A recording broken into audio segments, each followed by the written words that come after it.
Hello বন্ধুরা, আশা করি সবাই ভালো আছো। আমিও খুব ভালো আছি। আজ তোমাদের সাথে একটা রেসিপি শেয়ার করতে চলে এলাম মাত্র বাড়িতে থাকা কিছু উপকরণ দিয়ে চিকেন পকোড়া। তো শুরু করা যাক। প্রথমে চিকেনটা ভালো করে ধুয়ে পরিষ্কার করে নিয়েছি। এর মধ্যে পরিমাণ মতো লবণ, হলুদ, কাশ্মীরি লঙ্কার গুঁড়ো,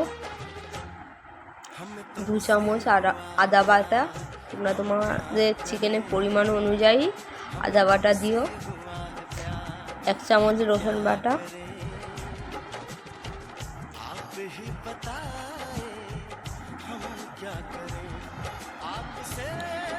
এরপর দেবো পেঁয়াজ বাটা। তোমরা চাইলে পেঁয়াজ কেটেও ইউজ করতে পারো।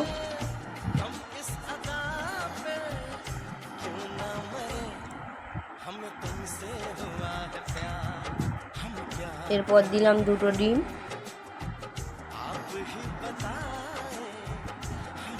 তোমরা চাইলে একটা ডিমও অ্যাড করতে পারো।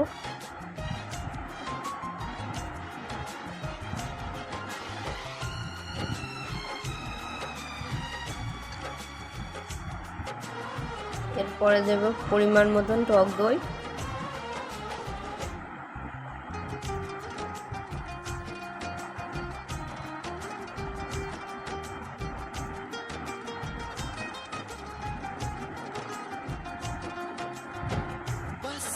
এবার ভালো করে মাখাবো।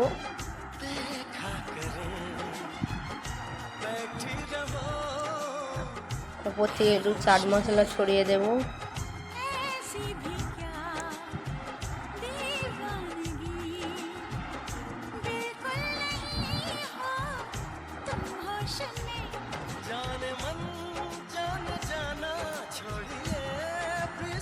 আর হ্যাঁ, আদা, কাঁচা লঙ্কা আর ধনেপাতা বেটে রেখেছিলাম, সেটা দিলাম, যেটা একদমই ভুলে গেছিলাম।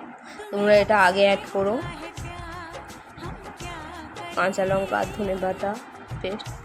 এরপর অল্প অল্প কর্নফ্লাওয়ার দিয়ে ধীরে ধীরে মাখতে থাকবো। আমি এতে একটু জল অ্যাড করিনি, তোমরা চাইলে জল অ্যাড করতে পারো।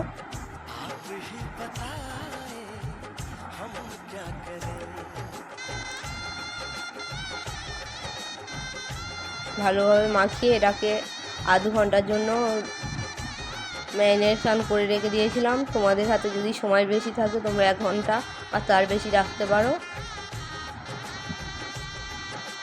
তারপর কড়া গরম করে লো টু মিডিয়াম আঁচে ভেজে নিলে তৈরি হয়ে যাবে চিকেন পকোড়া।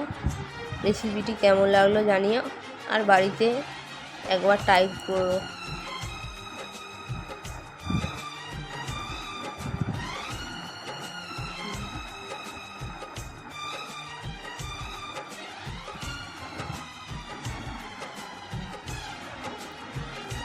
এই যে কালারও যেমন সুন্দর হচ্ছে, টেস্টিও তেমন হয়েছে।